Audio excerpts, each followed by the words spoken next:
Manual override is only needed on BoostX if the connected battery is too low to be detected, so it is important to understand when and how to use it properly.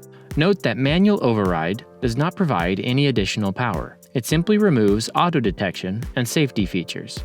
If the unit is powered on but the charge LEDs do not chase, it means that BoostX is not detecting a battery. A solid connection is crucial for jump starting, so first, double check that the clamps are connected securely. If the clamps are properly connected and the charge LEDs still do not chase, this could mean that your battery is under 3 volts and cannot be detected. In this case, manual override is required to jumpstart the vehicle.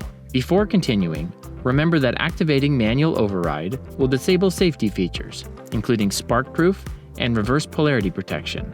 Manual override should only be used with extreme caution. To activate manual override, press and hold the override button for approximately 3 seconds until the charge LEDs start to chase.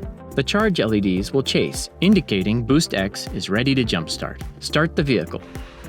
Once the vehicle is on, power off BoostX and disconnect the clamps from the battery.